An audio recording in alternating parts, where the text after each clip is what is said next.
Hi everyone, कैसे हैं आप सब। और एक बार मैं फिर से एक डरावनी कहानी लेकर हाजिर हो गया हूं।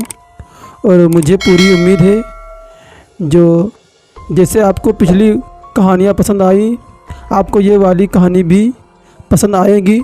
और बाकी मैं कुछ और टॉपिक्स पर भी वीडियो अपलोड करने वाला हूं, तो चैनल को सब्सक्राइब करें और वीडियो को ज़्यादा से ज़्यादा शेयर करें।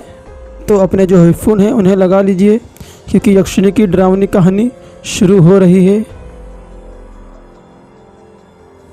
आसमान में बिजली चमक रही थी। मौसम बहुत ज़्यादा ख़राब था और उसी ख़राब मौसम में एक कार सड़क पर चल रही थी। उस कार में बैठे हुए थे हस्बैंड और वाइफ, जिसमें हस्बैंड का वाइफ नाम था सुजीत और वाइफ का नाम था रागिनी।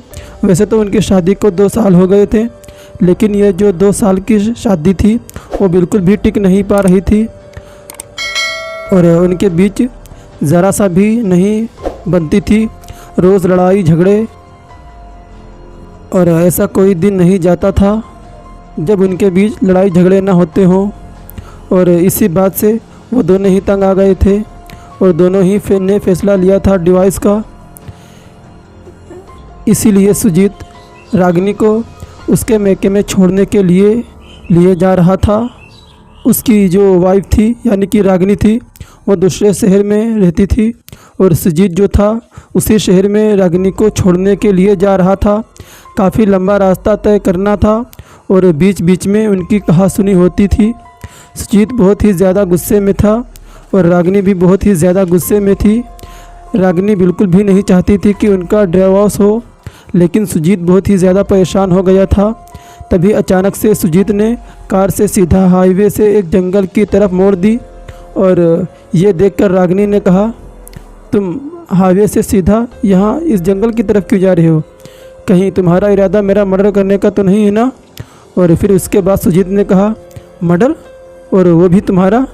खैर, तुमने ऐसे काम किए हैं कि मर्डर तो करना चाहिए, लेकिन तुम्हारी जानकारी के लिए बता दूं कि मैं बस एक शॉर्टकट रास्ते से तुम्हें लेकर जा रहा हूं, क्योंकि मैं चाहता हूं जितना जल्दी हो सके मैं तुम्हें तुम्हारे घर छोड़ दूं और उसके बाद हमारा डिवोर्स हो जाए और फिर तुम तुम्हारे रास्ते और मैं अपने रास्ते। और ये सुनकर रागिनी ने कहा, हाँ, मुझे भी कोई शौक़ नहीं है तुम्हारे साथ रहने का। ये सुनकर सुजीत ने कार की जो स्पीड थी उसे और बढ़ा दिया और वो जंगल वाले रास्ते से रागिनी को लेकर जाने लगा। जैसे जैसे रास्ता ख़त्म हो जा रहा था वैसे वैसे सुजीत को अच्छा लग रहा था कि चलो उसकी जान छूटी। लेकिन तभी बीच जंगल में मौसम जो था वो बहुत ही ज़्यादा ख़राब हो गया। आसमान में ज़ोरदार बिजली तड़की और कार की जो स्पीड थी वो धीरे धीरे कम होने लगी। रागिनी ने कहा, क्या हो गया? अब कार की स्पीड इतनी स्लो क्यों कर दी?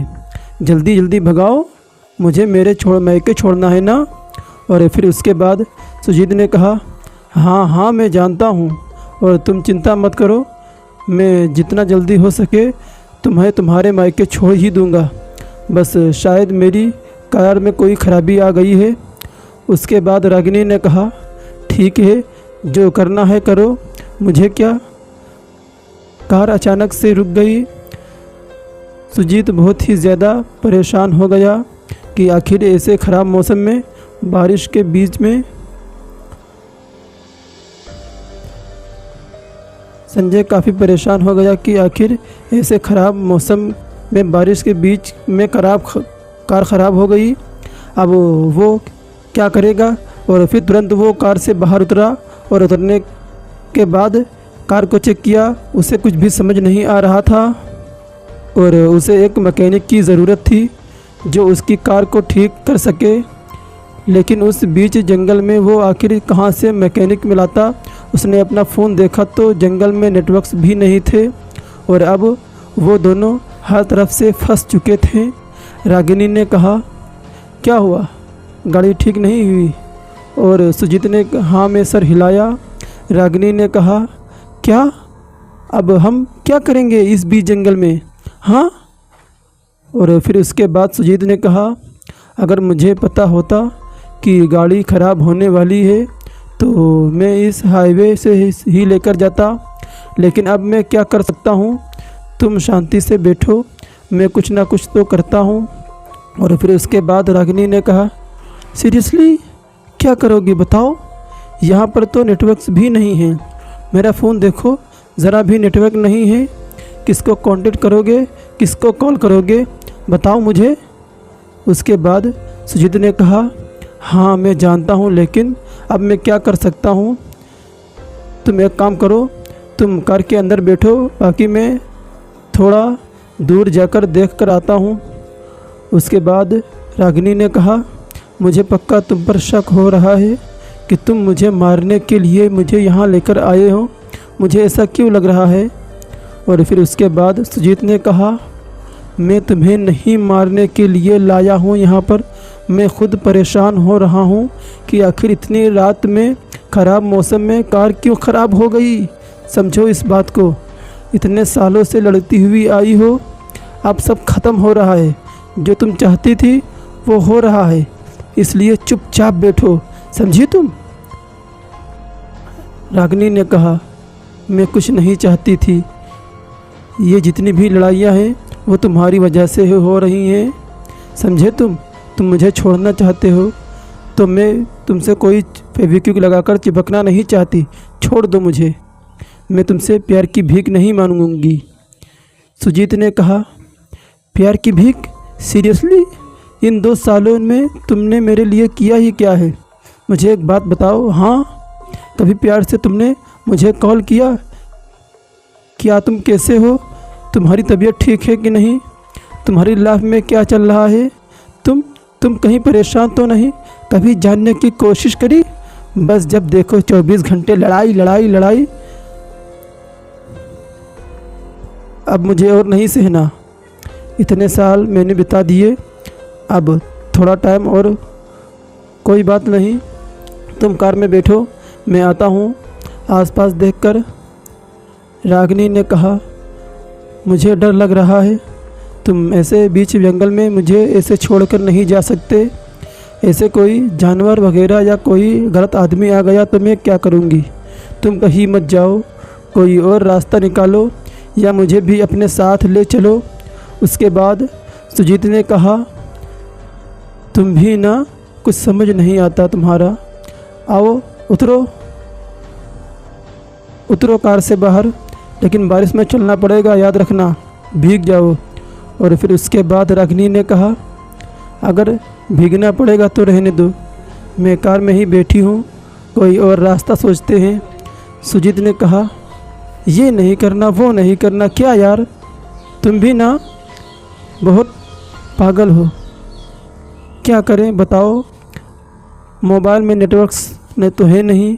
उसके बाद रागिनी ने कहा, अरे यहाँ नहीं है, थोड़ा आसपास घूमो ना, थोड़ा टहलो, क्या पता कहीं नेटवर्क्स मिल जाएं। उसके बाद सुजीत ने अपना फ़ोन निकाला और वो नेटवर्क ढूंढने लगा। नेटवर्क ढूंढते ढूंढते उसे एक दूर एक घर नज़र आया। उस घर में लाइटें जली हुई थी और संजय को लगा कि वहाँ पर शायद कुछ कांटेक्ट करने के लिए हो, जिससे वो मैकेनिक को बुला सके। इसलिए सुजीत ने कहा, सुनो मेरी बात, कार से उतरो, मुझे शायद मदद मिल गई है। रागिनी बाहर निकली और उसने कहा, मदद? कैसी मदद? कहाँ पर है?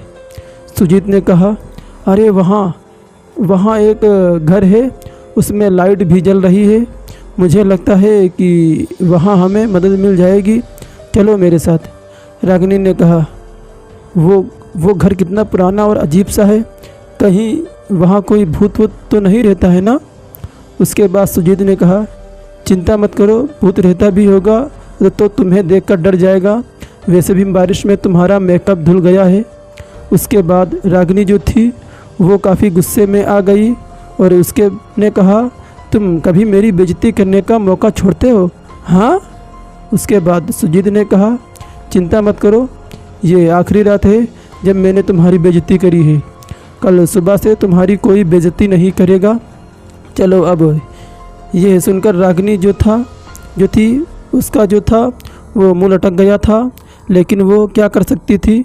उसके बाद वो दोनों उस घर के पास पहुँचे। सुजीत ने घर का दरवाज़ा खटखटाया और दरवाज़ा खटखटाने की थोड़ी देर बाद ही दरवाज़ा जो था वो खुला। तो जैसे दरवाज़ा खुला तो उसने देखा कि दरवाज़े पर एक बहुत ही अप्सरा जैसी खूबसूरत लड़की खड़ी थी। और उस खूबसूरत सी लड़की ने कहा, जी कहिए क्या काम है आपको। और फिर उसके बाद सुजीत ने कहा, अरे हम यहाँ बारिश में भीग गए हैं, हमारी कार जो है वो ख़राब हो गई है। अगर आप फ़ोन से कांटेक्ट करके किसी मैकेनिक को बुलवा लेती तो बहुत अच्छा रहता। उसके बाद उस लड़की ने कहा, अच्छा ठीक है, रुको मैं मैकेनिक को कॉल कर देती हूँ, आप लोग अंदर आ जाइए। तो उन्होंने देखा घर जो था वो बहुत ही ज़्यादा सुंदर था। अंदर से हर जगह लाइटें वगैरह सब कुछ अच्छा था, एकदम 5 स्टार होटल जैसा था। रागिनी ने कहा, ये इतने महल जैसे घर में रहती है, और बताओ इस जंगल में इतना महल जैसा घर अगर शहर में होता तो क्या बात थी। उसके बाद सुजीत ने कहा, तुम चुपचाप रहो। और उसने सुन लिया ना, जो मदद मिल रही है वो भी नहीं मिलेगी, चुपचाप अपना मुंह बंद रखो। उसके बाद रागिनी जो थी वो चुप हो गई और उस लड़की ने फ़ोन निकाला और फ़ोन घुमाकर उसने किसी से बात करी।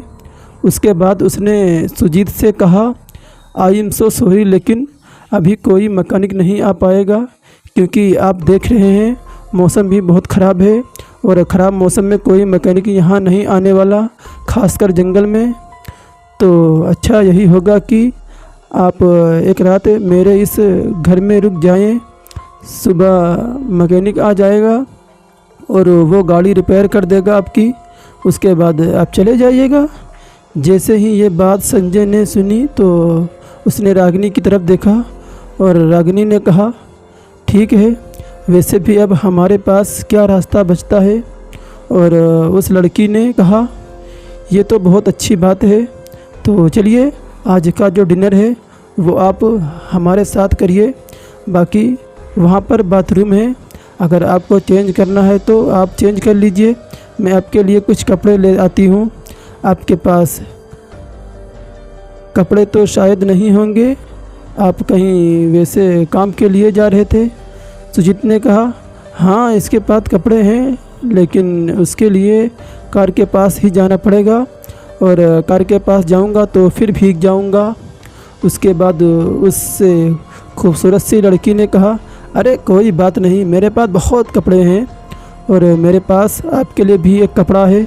मेरा जो भाई है वो वैसे तो यहाँ नहीं रहता, लेकिन कभी कभी आता है, उसके बाद बहुत सारे कपड़े हैं, उसमें से आपको सबसे बेस्ट कपड़ा दूंगी, चिंता मत करिए।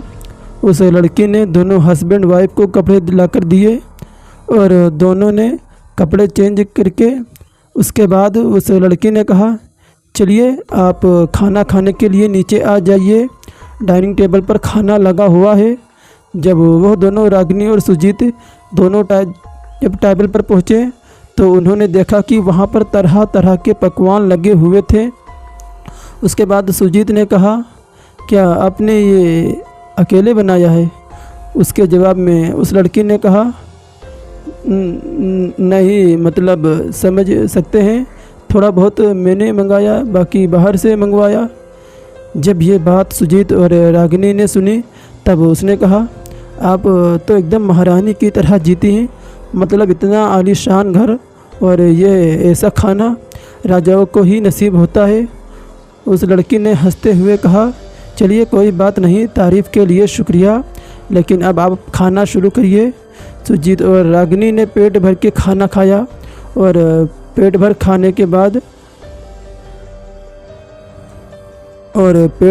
के बाद उस लड़की ने कहा, खाना आपको अच्छा लगा? दोनों हस्बैंड वाइफ ने काफ़ी तारीफ़ की और उस लड़की ने कहा, चलिए अब आपको रूम दिखा देती हूँ, आप दोनों हस्बैंड और वाइफ है ना? जब ये बात उस लड़की ने पूछी तब रागिनी और सुजीत एक दूसरे की तरफ देखने लगे और उन्हें समझ नहीं आ रहा था कि वो क्या जवाब दिया जाए। और आखिर में रागिनी ना बोलने वाले ही थी। तभी सुजीत ने कहा, हाँ ये मेरी बीवी है। और फिर उसके बाद वो जो लड़की थी उसने कहा, फिर तो आप एक ही कमरे में रहेंगे, आपको मैं कमरा दिखा देती हूँ। तभी रागिनी को कमरा दिखाकर वो जो लड़की थी वो वहाँ से चली गई। और जो सुजीत था वो बेड पर लेट गया। सुजीत ने कहा, अरे यार एकदम चमत्कार हो गया, इस जंगल में हमें मदद मिल गई, वरना पता नहीं रात भर जंगल में कैसे बिताते, वो भी ऐसी बारिश में। उसके बाद रागिनी ने कहा, हाँ हाँ चमत्कार तो हो ही गया, तुम्हारी नज़रों से साफ साफ पता चल रहा था। पता नहीं उस लड़की को कैसी कैसी निगाहों से देख रहे थे। जिसके जवाब में सुजीत ने कहा, क्या तेरा दिमाग ख़राब है क्या? हाँ, एक तो उसने हमारी मदद करी और तू कह रही है कि मैं उसे गलत नज़रों से देख रहा हूँ। पागल कहीं की, ऐसा कुछ भी नहीं समझी। और फिर उसके बाद रागिनी ने कहा, मैं भी एक लड़की हूँ, कौन कैसी कैसी निगाहों से देखता है ना, मुझे सब समझ आता है। और जैसे तुम उसे देख रहे थे ना, मुझे सब समझ आ रहा था। खैर मुझे क्या, आज रात की बात है, सो जाती हूँ, सुबह उठना है, अपने घर जाना है, उसके बाद तुम अपने रास्ते मैं अपने रास्ते, तो कुछ बोल के फ़ायदा भी नहीं है। उसके बाद रागिनी जो थी वो वहीं पर बेड पर सो गई। और सुजीत जो था वो भी लेटा हुआ था। अपना लेटे लेटे वो सोच रहा था कि आखिर वो क्या करेगा क्या नहीं करेगा। तभी सोचते सोचते उसका मूड जो था वो रोमांटिक सा हो गया और उसने रागिनी की तरफ देखा। उसने रागिनी की कमर पकड़ी और अपने पास खींचने की कोशिश करी, लेकिन रागिनी ने हाथ मारते हुए कहा, मुझसे दूर रहो, समझे? जाओ उसी लड़की के पास उसको पकड़ लो, वो आएगी तुम्हें सब कुछ देने के लिए। मेरे से चिपकने की ज़रूरत नहीं, बस एक रात की मजबूरी है, तभी मैं सो रही हूँ, वरना कल से तुम भूल ही जाना कि तुम मेरे साथ भी कभी सो सकते हो। उसके बाद सुजीत जो था उसने कहा, हाँ मैं कोई मर भी नहीं रहा हूँ तुम्हारे साथ रोमांस करने के लिए, छोड़ो सो जाओ, मुझे क्या। उसके बाद सुजीत जो था उसने कहा मन ही मन में, यार कह तो सही रही है, वो लड़की कितनी ज़्यादा खूबसूरत है, गोरी गोरी, एक बार उसे पकड़ने को मिल जाता तो मज़ा आ जाता। ऐसी ही गलत बातें सुजीत के दिमाग में चल रही थी और उसी लड़की के बारे में सोचे जा रहा था। ऐसे ही काफ़ी घंटे बीत गए, तकरीबन आधी रात हो गई और रागिनी जो थी वो बहुत गहरी नींद में सो गई। लेकिन सुजीत जो था उसे नींद नहीं आ रही थी, उसकी नींद मानो उड़ सी गई थी। उस लड़की की खूबसूरती को देखकर उसे एकदम अजीब सी फीलिंग आ रही थी। वो ऐसा सोच रहा था कि जैसे मैं अभी जाकर वो इस लड़की को पकड़ ले, लेकिन वो ऐसा नहीं कर सकता था। ऐसी गलत बातें सोचते सोचते तभी उसने एक आवाज़ सुनी और वह जो आवाज़ थी वो ऐसी आवाज़ थी जैसे कोई पायल पहनकर लड़की चल रही हो। सुजीत ने सोचा, क्या बात है यार, ये लड़की सोई नहीं इतनी रात को, पायल पहनकर इधर उधर कहाँ चल रही है। चलो एक बार पानी पीने के बहाने जाकर देखता हूँ।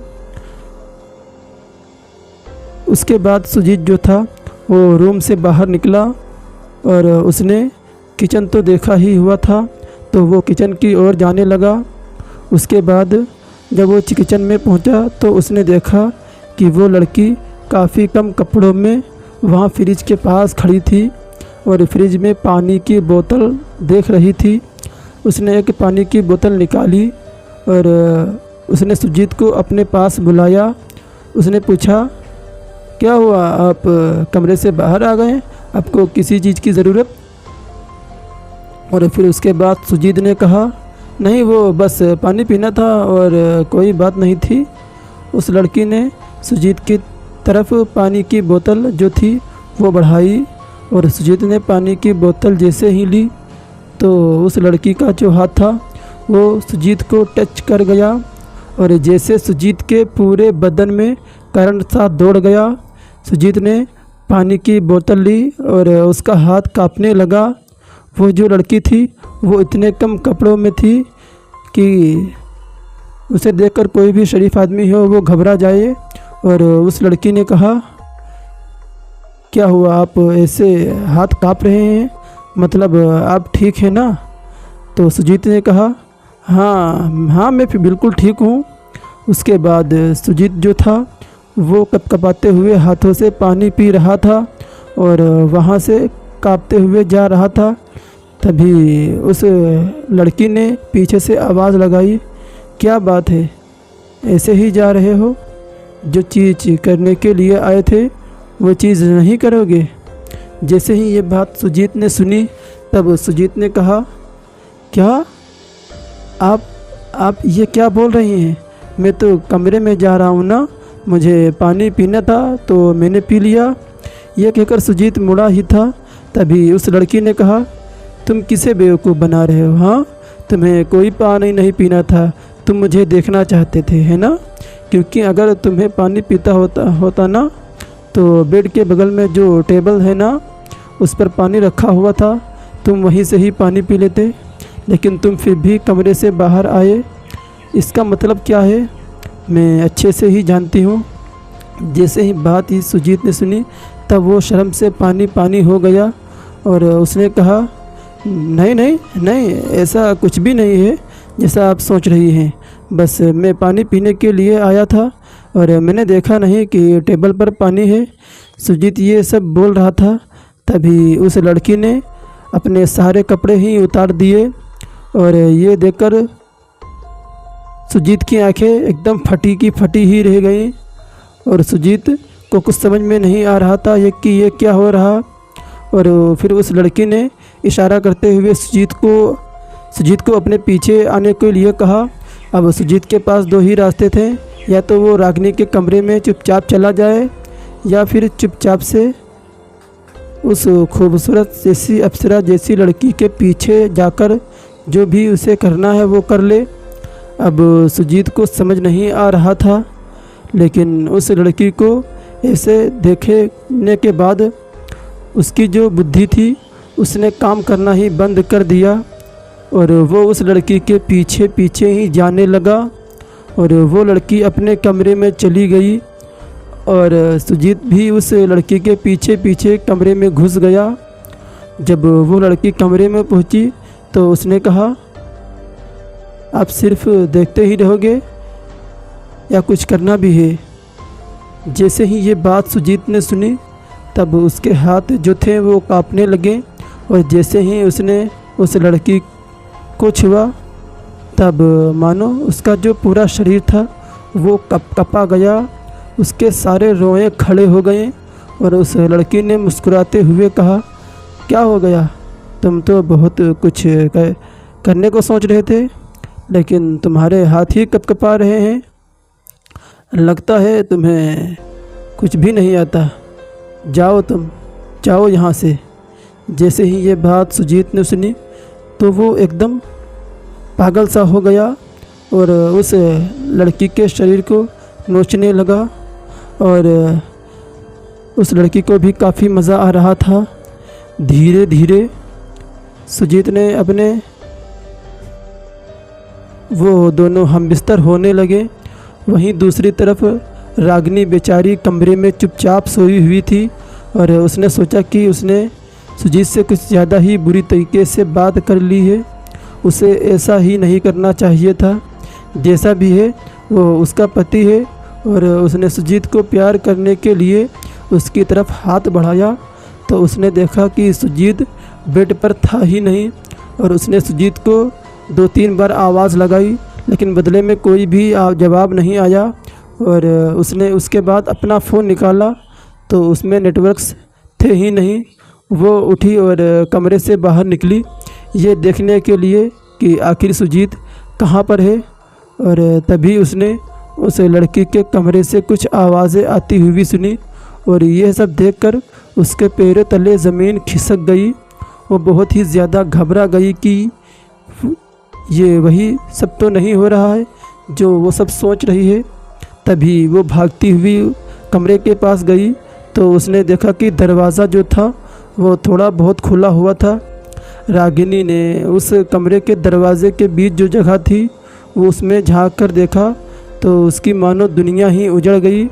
उसने जब उस लड़की और सुजीत को ऐसे हालत में देखा तब वो मानो पागल जैसी हो गई, लेकिन उसे समझ नहीं आ रहा था कि आखिर उसे क्या करना चाहिए, क्योंकि आखिर वो मन ही मन चाहे जितनी भी लड़ाई करती हो लेकिन वो सुजीत से प्यार भी करती थी।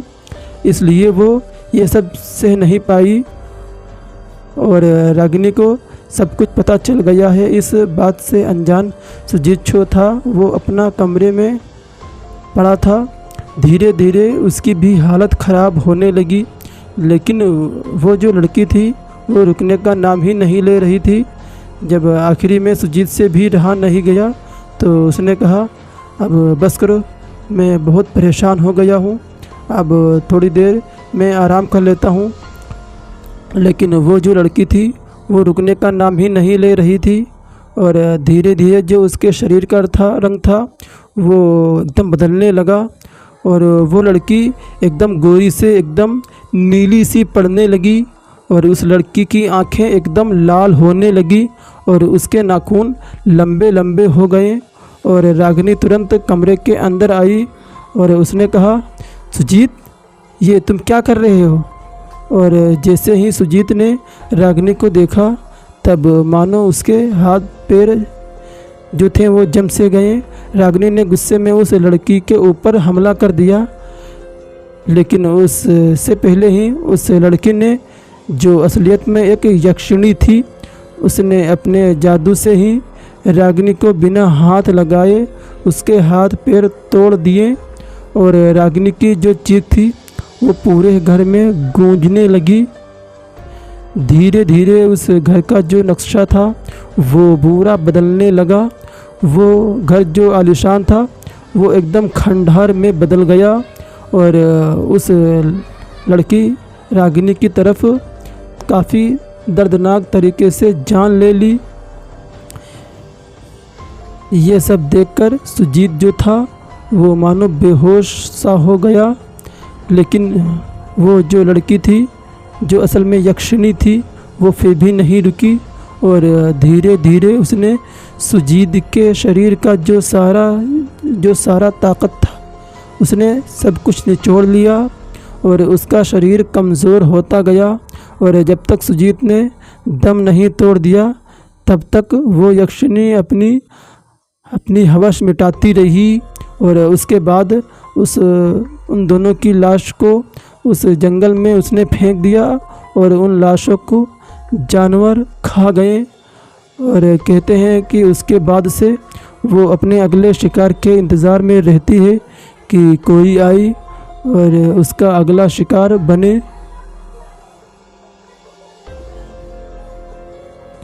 तो ये थी आज की कहानी और मुझे पूरी उम्मीद है कि आपको सुनने में बहुत मज़ा आया होगा और आप कहेंगे कि भाई इसमें तो मतलब 18+ चीज़ें कुछ ज़्यादा ही हैं। तो इससे जो स्टोरी का जो बेस था वो यही था कि आजकल धोखाधड़ी बहुत ही हो रही है और उसी धोखाधड़ी पर मैंने इस कहानी को लिखा था। जैसे ही आप सभी देख रहे हैं, हस्बैंड और वाइफ, और आजकल यही ही चल रहा है। और साथ ही साथ इस कहानी में जो कुछ भी था फिज़िकल वगैरह वो सब जो तो था ही, लेकिन इसमें एक मैसेज भी था।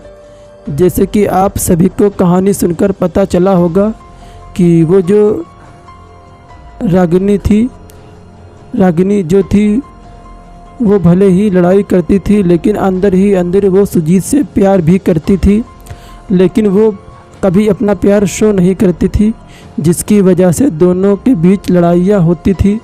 सुजीत की भी काफ़ी गलतियाँ थी, सबसे बड़ी गलती उसी की थी क्योंकि उसने चीट किया। लेकिन जो मेन बात है वो ये बात है कि वो दोनों इस तलाक के रास्ते पर आ ही कैसे गए, क्योंकि दोनों छोटी छोटी लड़ाइयों को सीरियस लेते थे, बुरा मानते थे, उन्हें इग्नोर नहीं करते थे। इसलिए उनके बीच जो लड़ाई थी वो बढ़ती गई और आखिर में उन्होंने परेशान होकर डिवोर्स का फ़ैसला लिया। तो इस कहानी को सुनाने का सिर्फ यही मतलब था कि लड़कियां जो हैं वो समझें कि अगर आप मैरिड हैं या रिलेशनशिप में हैं तो छोड़ो, रिलेशनशिप जैसा तो कुछ होता नहीं है। अगर आप मैरिड हैं तो अपने पार्टनर को समझें, अपने पार्टनर से छोटी छोटी लड़ाई बात ना करें। तो दोस्तों, आज की कहानी में बस इतना ही, और फिर आपसे मुलाकात होगी एक और डरावनी कहानी में। और इसी तरह की डरावनी कहानियाँ सुनने के लिए हमारे इस YouTube चैनल को सब्सक्राइब करें और बेल आइकन को भी दबाइए, ताकि हमारी जो नई वीडियो अपलोड हो सबसे पहले आप तक नोटिफिकेशन पहुंच सके।